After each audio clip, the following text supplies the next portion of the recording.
Welcome to Joint Camp. We started Joint Camp when I first came to practice here because I wanted to create a good experience for patients going through joint replacement. The goal for today is to empower you with knowledge so you have a successful surgery and a successful recovery. Today at Joint Camp, we will review your medications, discuss with you the anesthetic plan, sign a consent, and inform you of what time to come to the hospital. I did not want to delay surgical care for routine things that can be taken care of before surgery. So welcome to Joint Camp. Identify a coach. We highly recommend going through this process with help. You will need help getting to and from the hospital for your surgery, as well as for the first few days following surgery. The role of the coach includes completing the fall prevention checklist for home, planning out meals, visits, and appointments, picking up any prescriptions. The coach is ideally someone who can stay with you for a week after surgery when you return home from the hospital. Your coach can also stay with you in the hospital if desired. As a coach, you will be their biggest fan, encourage them throughout the recovery process, and keep track of their progress and their accomplishments. Dental antibiotics. We follow the current guidelines from the American Academy of Orthopedics and the American Dental Association for antibiotic use after joint replacement. Current guidelines do not recommend antibiotic use for routine dental cleanings in low-risk patients. Previous recommendations recommended antibiotic use for all patients, however that has changed, and now we only use it for deep dental procedures below the gum line, such as root canals. This could be an exception for high-risk patients, such as patients that have diabetes, patients that are immunocompromised, or patients that fall into other high-risk categories where we may recommend antibiotics before routine dental procedures. We also recommend that you do not schedule any dental appointments for at least 3 months following your total joint replacement. Before surgery, you need to protect your skin from cuts, abrasions, and lacerations. Cuts can harbor bacteria and potentially cause an infection. If you do have any concerns with cuts or abrasions on your skin, please contact our clinic before surgery so that we can get you in to be evaluated by one of our providers. They can help determine whether we need to do anything different the day of surgery or whether we can proceed with surgery as scheduled. The night before surgery, your bags are packed and you should be getting a good night's sleep. You should not eat any food 8 hours before your scheduled procedure time. We do allow patients to have clear liquids in coffee without creamer, emphasized no creamer, 2 hours before your arrival to the hospital. We also allow white grape juice or apple juice. If you're a diabetic, we recommend sugar-free juice to prevent a glucose spike. There's also an Ensure Create surgical drink that is sold at our pharmacy. The purpose of these drinks is to decrease your pre-surgery dehydration. The glucose in some of these drinks also helps with hunger while you're waiting for your surgery and can help with post-operative nausea. The nursing staff will clarify your eating and clear liquid times with you today when they inform you of your scheduled arrival time. We are tobacco-free at the hospital. Additionally, any tobacco products can increase your risk for infection to 4 times the average population. If you are a smoker or a tobacco user and require a patch, that can be provided for you the day of surgery. Stool softeners. We recommend starting a stool softener the night before surgery. Most of the medications that we give you for pain have the unwanted side effects of causing constipation. Being mindful of this and eating a diet high in fiber can help minimize any constipation or issues you could have related to this. We recommend that you shower the morning of surgery. Showering can decrease the bacterial load on your skin. After you've showered, dry off the surgical area and use one of the provided chlorhexidine wipes on your surgical area before arriving to the hospital. All this is done to help decrease the risk of infection. You'll meet with a surgical nurse today who will give you your cleaning instructions of your skin prior to surgery. They will also tell you your arrival time to the hospital, which is typically 2 hours before your scheduled surgery. This is the amount of time it takes to get you prepared for your surgical procedure. Typical surgical timeline. Assuming you had an 8 a.m. surgery, you'll typically arrive 2 hours before your surgery at 6 a.m.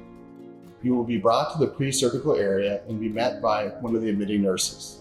They will start an IV and confirm the surgical plan. You will then be given pre-surgical medications such as antibiotics and pain medication. The surgeon will then come and mark your preoperative site. An anesthesia will come and verify your anesthesia plan. You will then be met by the circulating nurse. They will be with you the entire surgical procedure. The surgical nurse will then take you to the restroom to empty your bladder. This is a change in the past when we used to use catheters.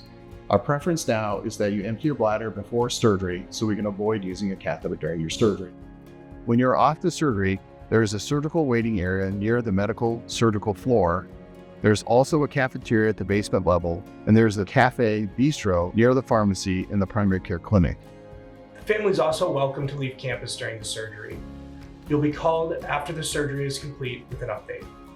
Surgery will then begin at your scheduled time at 8 a.m. Surgery usually takes 1 to 2 hours depending on what procedure you're having.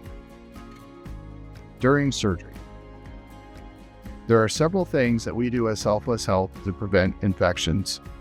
First, we use chlorhexidine wipes. Everyone gets IV antibiotics. And then we surgically prep your skin with chlorhexidine or an iodine-based prep. We use surgical drapes, and your exposed skin is covered with Ioban. We use hoods during surgery, and there's laminar flow in the surgical room. We use sterile instruments and techniques. We close the wound in layers with absorbable sutures. We use glue on the skin and occasionally staples. We then use an Aquacel or Mepilex dressing, which is a waterproof antimicrobial dressing. We keep this on your incision for 2 weeks after surgery, and we remove this for you in clinic. After surgery, you'll then spend 45 minutes to an hour in the recovery room. You'll then arrive at the floor around 10:30, have lunch, and we'll have you get up to a chair once your spinal's worn on. The next day, you'll have labs drawn early in the morning. You'll see physical and occupational therapy for evaluations. The pharmacist will review your medication. Typically, patients are discharged 1 hour after your last therapy time. Therapy times will be posted in your room in the evening of your surgery. The vast majority of patients discharge home the day after surgery. If you do not feel you can go home after surgery, we will need to have an alternative discharge plan arranged prior to your surgical date. You will need to have a medical reason to stay in the hospital. Living in a house with a lot of stairs is not a medical reason to stay in the hospital longer. There is an option to private pay at facilities if you do not think you're going to be able to return home after surgery. Please ask us about these options today, and we can help provide some information. A few thoughts to optimize your hospital stay. Try to minimize your time in bed. Try to eat while sitting or upright. Pump your ankles to prevent blood clots. Try to get up and walk as much as you can. It's the walking that helps decrease constipation, nausea, and blood clots. Anesthesia. Overall, there are 2 general categories of anesthesia. The most common anesthetic that we use here for hip and knee replacements is something called regional anesthesia. With regional anesthesia, what they do is they numb your legs from your waist down. This is very similar to when women have an epidural for labor. During the surgery, the patient can choose to be as asleep or as awake as they want, and typically patients choose to be sleeping during the surgical process itself. That's what we call conscious sedation. The advantage of this is that it's generally safer and patients have better pain control after surgery. It'll take several hours for your legs to wake up after the surgery with a regional anesthesia. The alternative anesthesia plan is a general anesthesia. This is done for all patients receiving a total shoulder replacement and some patients receiving a hip and knee replacement who cannot get regional anesthetic.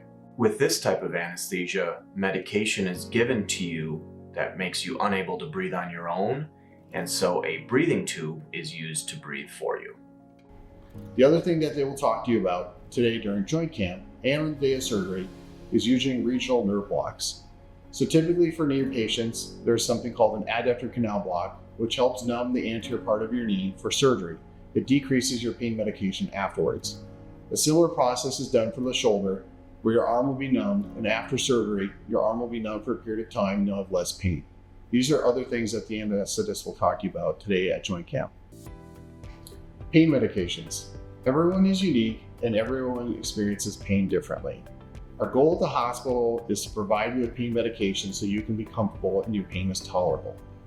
The purpose of being in the hospital after surgery is to allow you to gauge your pain medication needs and how many pain medications you need to become comfortable.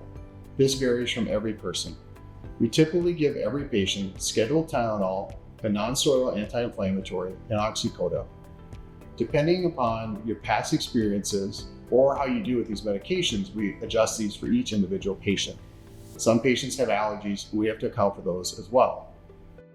Some patients do not need to take pain medications, and others take them frequently.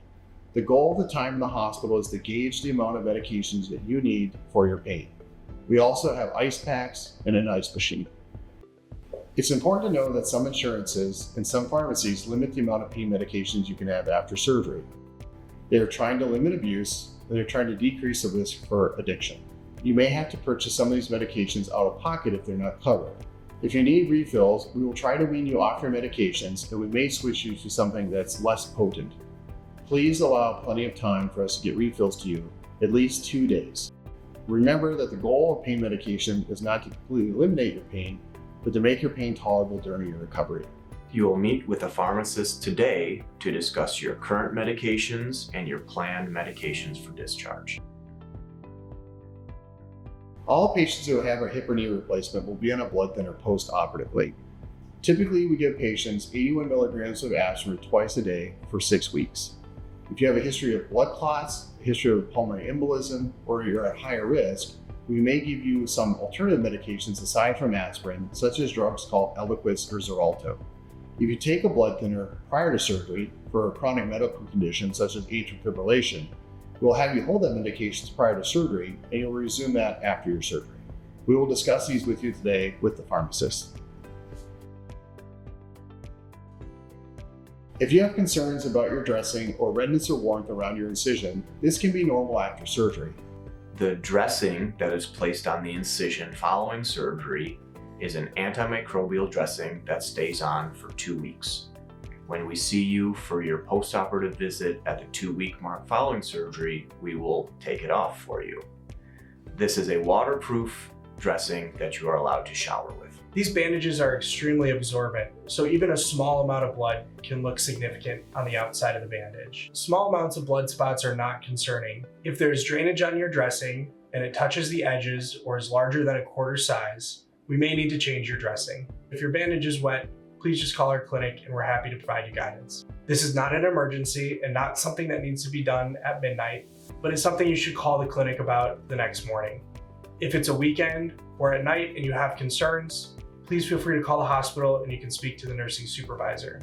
If your bandage slightly lifts up off your skin, you can also reinforce it with tape to prevent water from getting up underneath the bandage. If your knee, hip, or shoulder is red and swollen immediately after surgery, this is likely normal.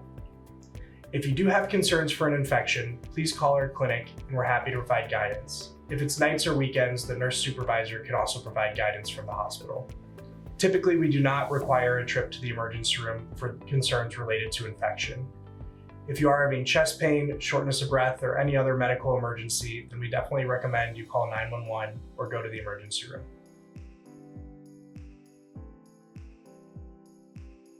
Hi, my name is Carrie Sue Stang. I'm the Director of Rehab Services at Southwest Health. We're really excited to help you following your joint replacement surgery at Southwest Health. We want to just give you some tips and suggestions to help you have a successful outcome. First of all, we want to make sure your house is prepared for you. If you have steps, please install a railing to provide additional stability and safety, making it a safer environment for you to navigate throughout your recovery. Also remove throw rugs and clutter, anything that could be a tripping hazard to walk throughout the house. You want to make sure you have a clear pathway to walk with your front wheel walker. Make sure you have a coach, someone that's going to be with you at home to help you with day-to-day activities, helping you with meals, laundry, helping you with your exercises, and taking you to appointments. We recommend you go over the exercises in the Joint Camp Handbook so you have an idea and know how to be prepared for the exercises that we will be doing after your surgery. Most importantly, make sure you schedule your follow-up outpatient therapy at Southwest Health or at the other clinics that you may be attending. You want to schedule those as soon as possible so you do not have any delay in your care. Please confirm a date and a time of your PT appointment so that you can get started after your surgery. We recommend that our hip and knee replacement patients have a front or a two-wheeled walker. Four-wheeled walkers can be unsafe and unsteady. Please try to get that walker ahead of time. You can bring it to the hospital when you come and we can adjust it to the proper size for you. Straight canes are also helpful following your recovery, as patients may advance from the walker to the cane. Canes are also helpful on stairs. There's 3 options of getting the walker. You can borrow a walker from someone or get it from a loan closet. The Grant County Loan Closet in Lancaster is very helpful. It has a walker for $5 for 6 months. It's a great option. You can try to go through your insurance. One of the providers can write a prescription for the front-wheeled walker. You can take that to a durable medical equipment company and your insurance may or may not cover, so that's something you may want to call them ahead of time to find out. Last option is just purchasing a walker. There's many options online, in stores. The Southwest Health Pharmacy has front-wheeled walkers as well. Bathroom equipment such as a raised toilet seat, shower seats, and benches can be found at local loan closets or purchased online or in stores. These items are not covered by insurance. Raised toilet seats are helpful if you have a low toilet, and a shower bench is helpful if you have a tub-shower combination to improve your stability of getting in and out of the tub. After surgery is a busy day. You'll be having physical and occupational therapy. Physical therapy will be working on walking, getting in and out of bed, up and down from chairs, stairs if you have them, and going over your exercises. Occupational therapy will be working on the activities of daily living, toileting, dressing, bathing, and making sure you know how to handle these tasks and get by day to day. Once your therapies are complete, you'll be ready for discharge. Discharge is usually an hour after your last therapy session is complete. Once you go home, we recommend you walk every 1 to 2 hours and do your exercises 3 times a day. Once you start your outpatient physical therapy, they will advance your exercises and your mobility until you achieve your goals. Thank you. We'll see you soon.